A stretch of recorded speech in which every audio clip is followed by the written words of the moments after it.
Bonjour. Est-ce que vous connaissez Cupertino, dans la Silicon Valley, Californie? Eh bien, je vais vous raconter une histoire.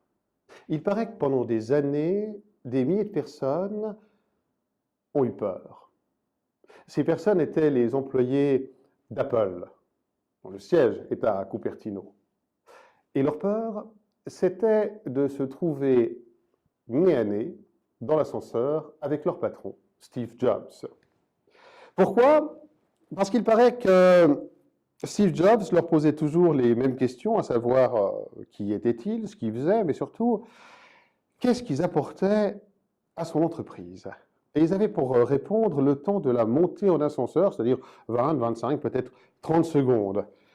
Et tout le monde savait qu'à l'ouverture des portes, soit ils étaient augmentés, soit, paraît-il, ils étaient virés. C'est ce qu'on a appelé l'elevator pitch. Le pitch, cette fameuse présentation d'1 minute, 1 minute 30 que l'on fait généralement lors des networking devant une série d'entrepreneurs, se prépare.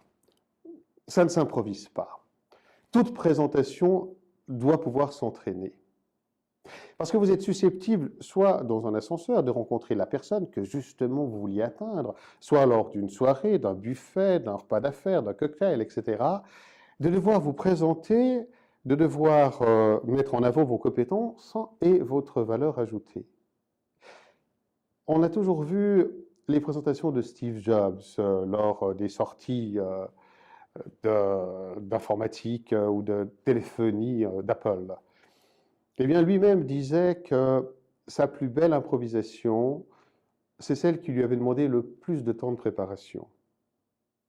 Un pitch se travaille, se prépare, s'entraîne. Sur le fond, comme sur la forme. Le fond, c'est le texte. Qu'est-ce que j'ai envie de dire? Surtout pas trop. Pensez que vous ne serez pas le seul à pitcher ce soir-là, qu'il va y en avoir plusieurs. Il faut marquer dès le départ l'impact, peut-être en racontant une histoire. Ensuite, il va falloir dire précisément qui vous êtes, ce que vous faites et quelle est votre valeur ajoutée, pas plus. Une fois que vous avez votre texte qui est écrit de manière orale, pour oraliser votre discours, l'écrit son ton et à l'oreille est perturbant, il va falloir le répéter comme un comédien au théâtre.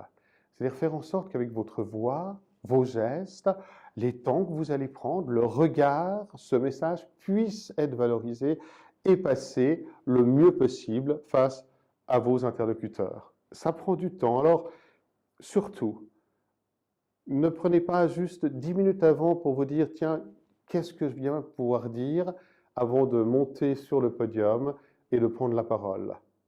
Comme tout sportif, comme tout musicien, comme tout comédien, tout se prépare. Et Usain Bolt n'a pas réussi ses 9 secondes 58 au 100 mètres en s'y prenant la veille. Merci.